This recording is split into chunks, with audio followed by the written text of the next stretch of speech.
Welcome back to the Guilt-Free Book Club, to our second session of the fall semester of 2022.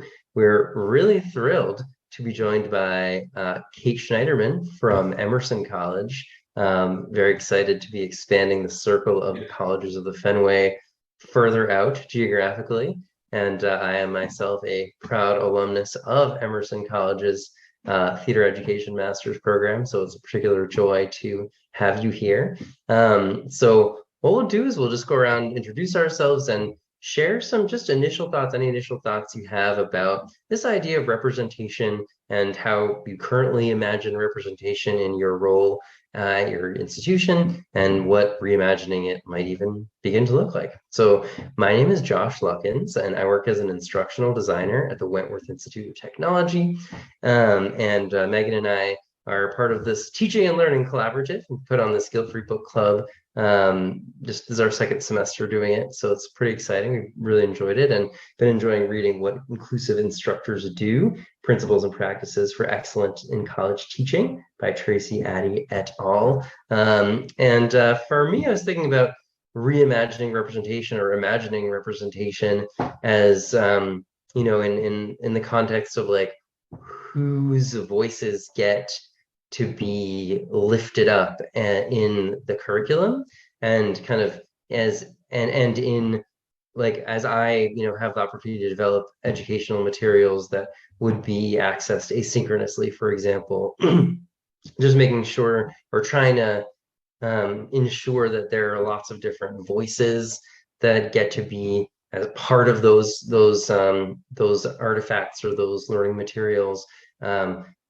Basically images that would reflect people of all sorts of different identities and backgrounds and abilities and shapes and sizes and colors and all the things.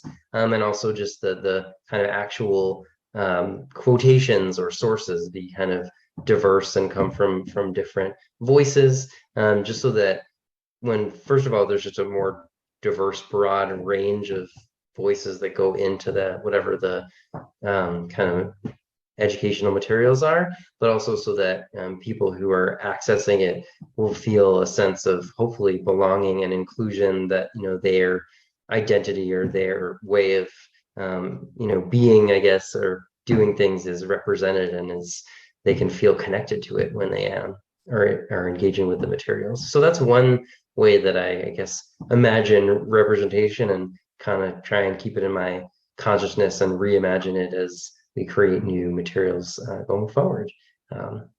Megan, I'll kick it over to you. Howdy, my name is Megan Hamilton Giebert, and I am an Associate Director of Learning Design Solutions in the Teaching and Learning Collaborative. I'm a colleague of Josh's, and we have a ton of fun doing this Guilt-Free Book Club. And just for some background as to how we ended up picking this book, I'm also part of an equity and learning group here at Wentworth, where we're trying to promote these GROW practices. So Reimagine Representation is one of those 4 GROW practices in order to enhance inclusive excellence in our classrooms. And this idea of reimagining representation, I think I see so much potential for that, so many small things you can do, but so many larger systemic ways of thinking, altering things that you can do as well. So there's some fairly easy and achievable bars to clear, like reviewing the images in your course and seeing if multiple identities are represented, altering, an example question so that it's, broadening who's represented in the course, adding additional readings and content from a diverse array of perspectives, especially those perspectives that may authentically reflect the identities of the students in your course. But then I think it even goes beyond to just taking a mindset of representation to your teaching. And I think that's part of why we identified the section of the book that contains some classroom practices about how to establish a culture that's inclusive of representation and that allows for representation to exist in the conversations, not just in the content within the course. So yeah, really, there's a lot of different directions you can go with it, and a lot of different access points, I think, for reimagining representation.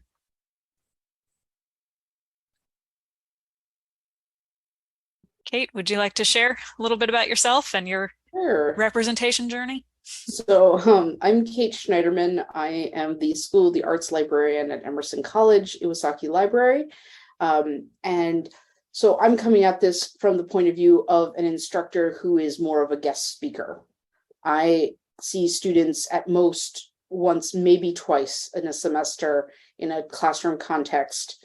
And so uh, I'm striving to like make my lessons as like succinct and tight as possible. But again, I really resonated what you just said, Megan, about like making sure that the examples that you're using and the content that we're using is as broadly representative as it can be. A lot of times, library session, you have to do like a test search for something. And a lot of times you do like a dorky thing like cats, which is fine. But like, how much better would it be if we made it be for Paul Robeson or something like that? Somebody who is, an interesting person that there will be a lot of information on, but that, it's like the examples that people see will suddenly not necessarily be as, it's a wasted opportunity to just search something kind of a throwaway like cats, though cats are fun. I think also a lot about how librarianship as a whole is an extremely white and female profession. And I was just reading something else recently that reminded me that like that has shaped the discipline in a way that I haven't even begun to really unpack. Like, what are some of the underlying assumptions of like the basic things that I do that are, based on the assumption that people look like me, and not everyone does. So that's kind of where that's an area that I'm interested in exploring more. Yeah, that sounds like a really deep part of your reimagining right now is recognizing that the field that we've created was created by people who look like me. And that reminded me of a situation that I sometimes hear as kind of a hesitance to reimagine representation. I might have a faculty who says, but all the best studies in the discipline are from white males, and all the best scientific objective research comes from those communities. And I think taking a moment to pause and say, why is that? And realize that some of those, field gateways and some of those structures inherent in how we, produce and share research have some biases associated with them. So yeah, that's definitely one of the higher level access points, I think, with representation, but it's definitely part of the journey and part of the puzzle here. Welcome, Cynthia Williams. So good to have you.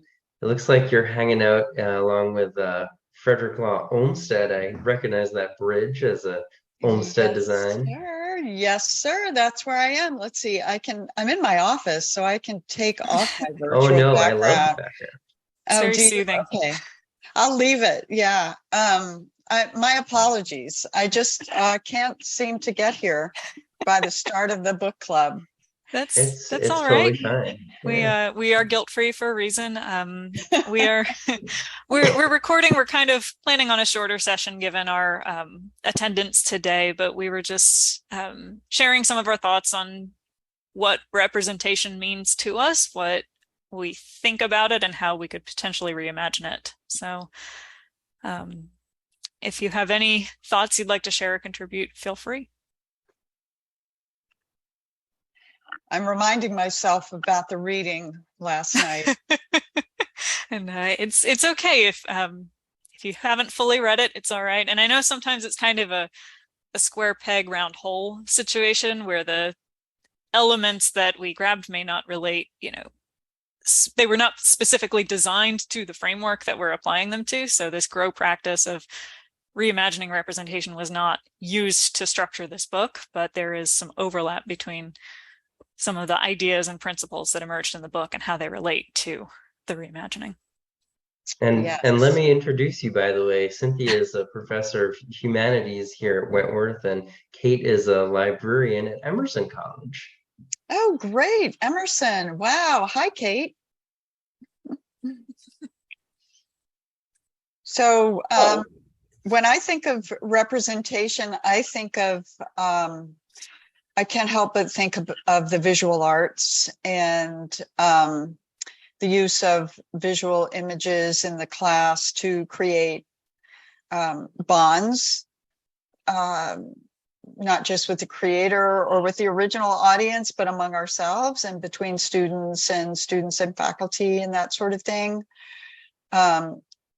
You know, I'm hoping that if my students see something about themselves in visual images that I present, it helps to create the sense of belonging that seems to be the point of inclusivity.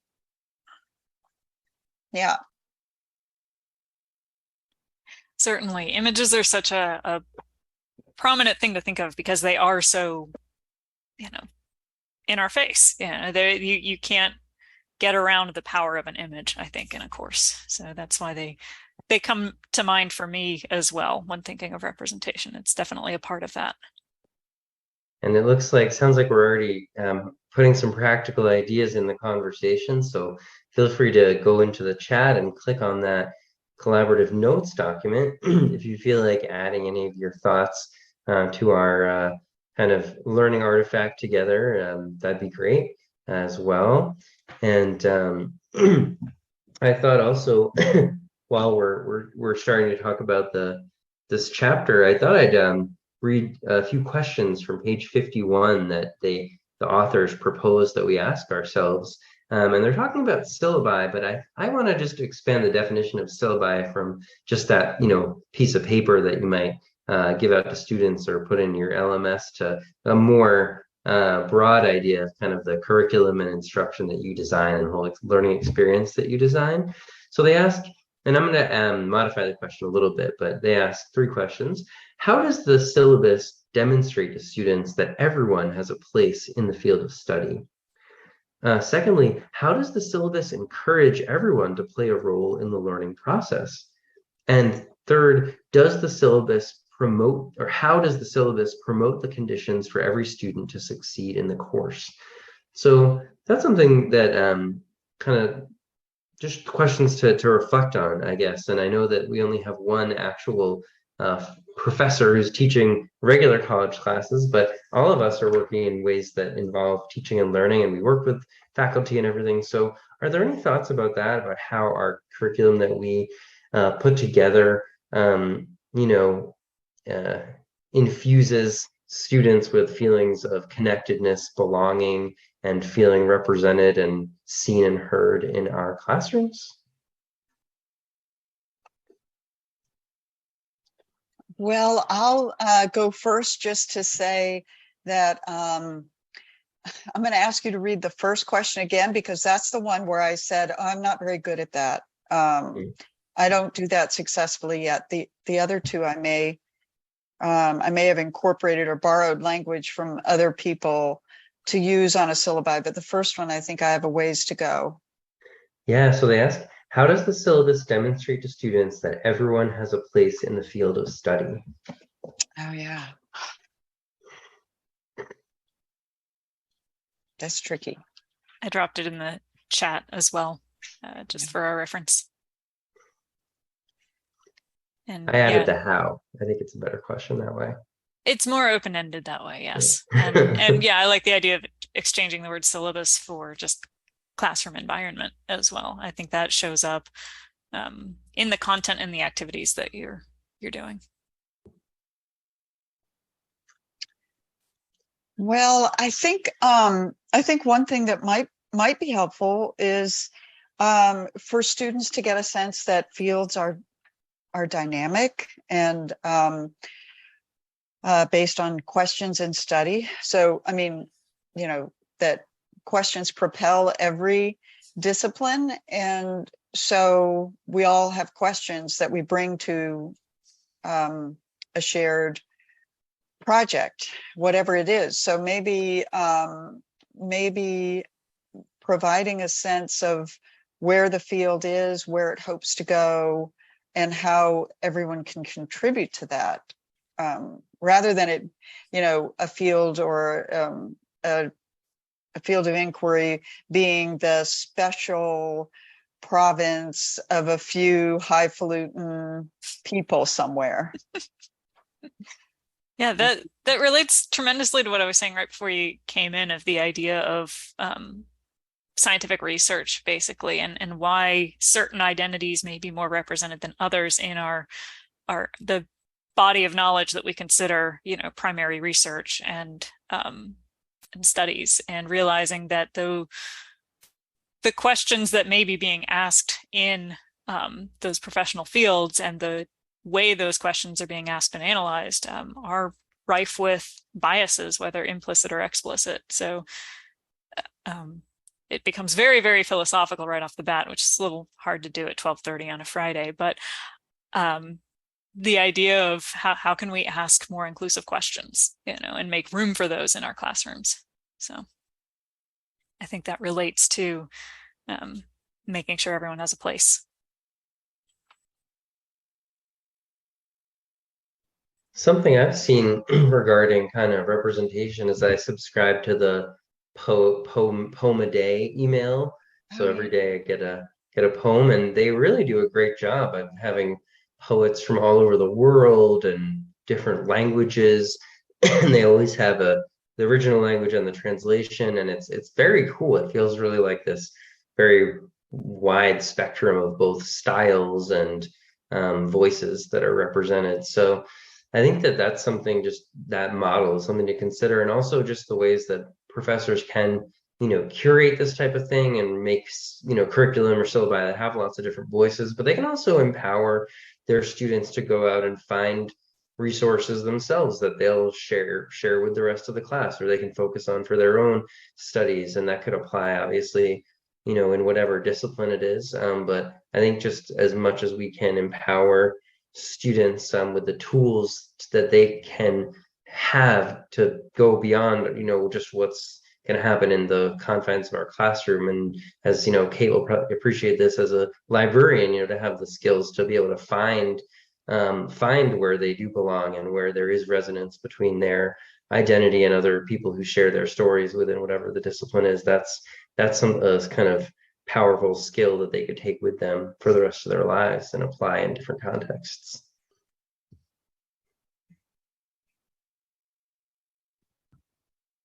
It's very interesting for me to even look at these questions. I don't necessarily write syllabi, but so a lot of my experience with them has sort of been very combative.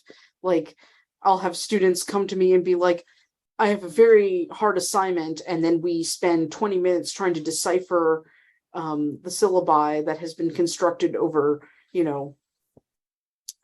many years of instructors trying to perfect it and, kind of foresee pitfalls that they know students are going to encounter. But it often comes across as very defensive, and it can be very confusing from the student's perspective, because they haven't started working on the project yet. And so they often will hone in on the things that they really understand. A common one is, all citations must be in MLA format or something like that. And it's that is probably maybe not the least important aspect of this assignment, but definitely one of the lower, don't sweat it, kids. Let's worry about finding the stuff. Let's worry about other stuff. And so to kind of think about the syllabus as a tool for inclusion is really very interesting to me. The idea, I was saying to Megan and Josh that I read something recently, and I'm going to forget where I saw it, where someone was talking about using the syllabus as a tool for building trust with your students. This is a way to establish norms and to create a sort of shared learning environment, which I think goes in hand with this. One of their questions was does the syllabus make it possible for students to be successful in the course, all students to be successful in the course? And I think that some of the legalese that syllabi are required to include are counterproductive sometimes, where it's like, yes, you want to convey that if you are having difficulty with accessing, any materials, then we can make them accessible to you. But like the accessibility statement is often very wordy and not very clear. And the, mandatory anti-plagiarism statement is very scary and can be very intimidating for students. And so I really like the idea of like writing, include the legal notices if you must, but making that into accessible language. Just, you are not a law student, probably. You are a new undergraduate student. What are we actually trying to say when we say like this block statement that you see on all of your syllabi? How can we make this clearer to you in a way that is going to be familiar? I'm glad to hear you comment on that phrase, the idea of an inclusive syllabus, because that has been an area of study for the Equity and Learning Group. And I'm happy to share, I'll put it in the collaborative notes doc, that we do have some templates that we're currently collecting feedback on from the Wentworth community. But if they're helpful to your community as well, feel free to borrow. Go for it. I have deployed that template this semester. So yes. Yeah, I appreciate the language. I do think it goes a long way toward softening some of that legalese that Kate's talking about. I mean, Kate, I love your perspective on assignments and the way they can become these sort of hideous monsters, with all these additions over time, and you just sort of lose sight of what the goal is. That's a really, really cautionary perspective to have. I appreciate that. I wonder, given what you've just said, Kate, I wonder whether what we think of as the syllabus should be broken into different tabs on the LMS, like policies in one place, where to go for help on another place. I mean, I suppose it should all be captured in one document nonetheless, but still, we could break that out into widgets or something, some other presentation on Brightspace, so people can not have to wade through so much, which can feel like a barrier. Mm-hmm. Yeah, I mean, and I think one of the things that I know is like a constant refrain is, and I mean, I say this to students too, and they're like, well, I don't know how to do this. I'm like, have you checked your syllabus for instructions? And, it's possibly breaking it out like that might help. There's always the need to refer back to the syllabus for like, what is the schedule of topics, or where are there assignment instructions embedded in the syllabus, for example. Kind of pulling that out a little bit can be nice, or just even repeating the information. Especially we use Canvas at Emerson for our LMS platform, and it's fairly customizable. Every instructor can kind of decide what's in their navigation, and so you can have different pages for things. So yeah, like I think maybe like the syllabus is basically just like a web page. Some people upload a document version of it, but maybe the way to do it is to just sort of present it, as you say, in like tabs, like here's the policies, here's the schedule, here's the assignment information, and here's what I actually, classroom expectations or something like that. And then, and here's the download of the whole thing together, that sort of thing. I also like the idea of, I've seen some people who do like a Google Doc as their syllabus, and they edit parts of it with their students over the semester. Like, classroom norms go here, and then they like physically write it into the syllabus as part of the class.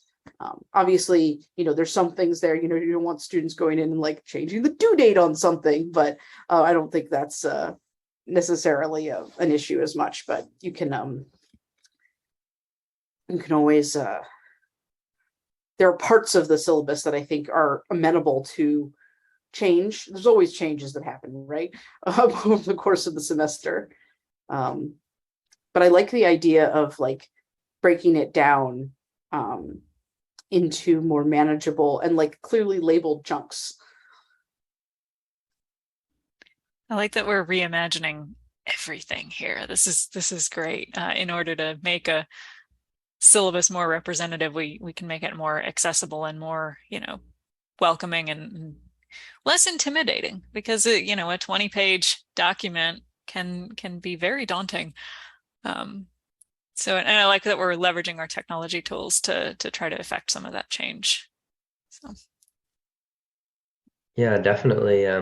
One of the book we read last fall was Ken Bain's Super Courses, and he talks a lot about the syllabus as like a promise of what you're gonna get out of the class and why it's going to be compelling, or an invitation to a learning banquet, kind of an invitation that's enticing and intrinsically motivating. And it is hard to get that when you have all the 15 pages of required this, that, and the other. So I like that idea of breaking out the kind of inspirational part of the syllabus that's actually inviting and inclusive and inspiring, and the parts that are kind of more required and information for you to have access to that you might need but isn't necessarily like, because if you have a 2-page document to read, or me anyway, I'll read it a lot more closely than if I have a 15-page document to read. I'm more likely to kind of just skim through it a bit. So kind of to focus on the core parts that we really want them to do something with. But I love this idea of co-creating at least elements of the syllabus or elements of the classroom culture with students, both using asynchronous and synchronous technology tools. So that's a great idea. I think can I jump off that? I think you Please. could apply the same thing to not just like syllabus practices and classroom policies, but also the content that goes into the course. So it's a great opportunity to bring in student choice and figure out what students really are curious about and what topics are going to be really meaningful for them, and to have your course schedule kind of co-created in terms of what authors you choose to read from, what videos and resources you choose to engage with. There's plenty of opportunity for students to bring in their own choice and their own curiosities to that.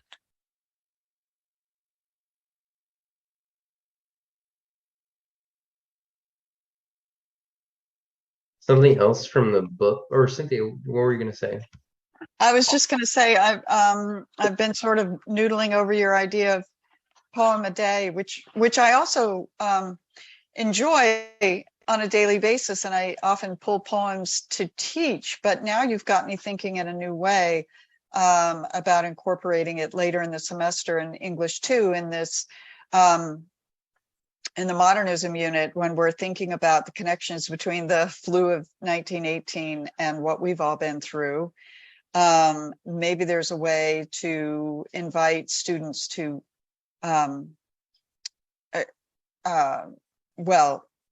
to build off an idea that was just a germ, that we could make a bigger thing. Germ. I guess that's the right language I should be using, talking about the flu. But Lovely choice. So I was going to have them look for art that was created during the pandemic shutdown. It could be verbal, visual, musical, just something that was inspired by personal experience, and try to create some sort of archive of that. And I could emphasize works in translation, or invite students to do translation, or something that's, invite them to do something that's specifically motivated or derived from their identity, their position, their traditions. And that would be, I can already think of a couple of students who would maybe step to the fore, who have hung back a little bit. So that's a great idea. I'm thinking about that, Josh. Thank you. Oh, you're welcome. I'm so glad. I'm glad this small discussion is bearing fruit.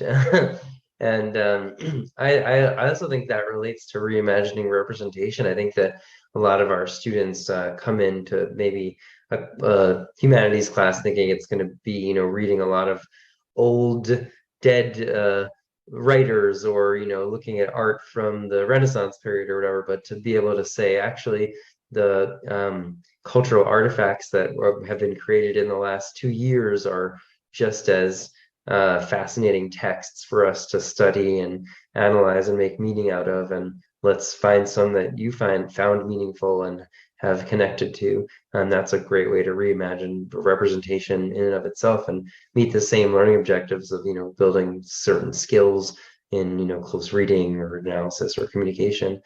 Just having the content be, you know, coming from the students and from our all shared lived experience.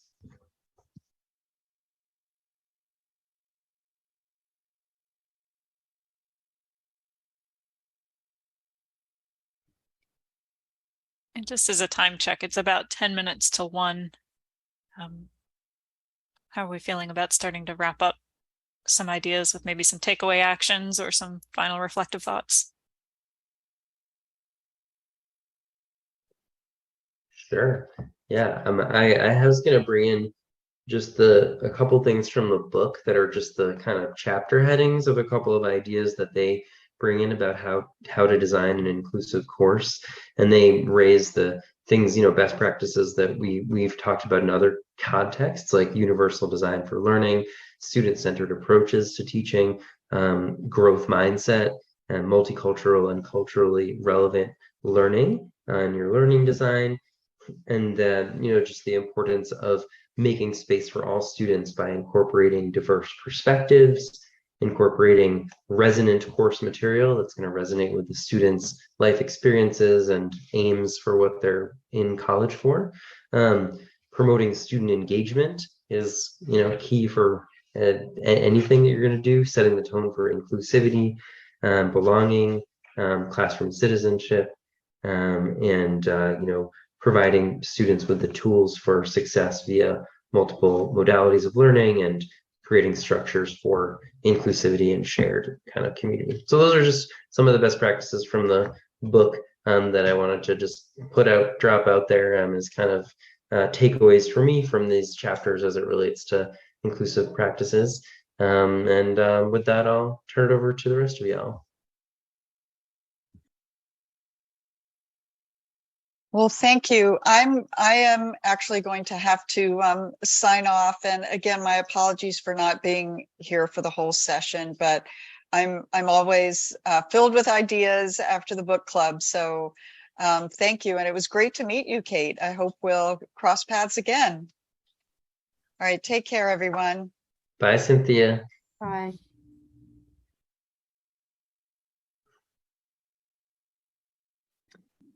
I would say that my sort of closing thoughts on this is I really want to keep finishing up the reading here, because I'm interested in the specifically what the author has to say about like engaging students in conversation in the classroom, because that's always something that I'm trying to improve. Again, like, you know, I usually only have like 50 minutes with these kids. And so it's like, I need to really, really get them involved. So anything to build engagement, and so much better to make it inclusive engagement. I think, so my role is as an instructing librarian. I also used to be the outreach librarian. And a lot of times when you're doing outreach, it kind of feels like you're shouting into the void. And that can be very disheartening. You don't get a lot of feedback all the time. So it's hard to know if what you're saying is making any connection. It's also very easy to misstep and say something that people are not going to that's going to alienate people. And so I'm always looking for ways to like make what I'm shouting more more inclusive and more appealing. I think that demonstrates a lot of awareness of your audience, and making sure that, realizing that your time with these students is limited, and you you want to make sure it's as effective and as relationship building as possible. So.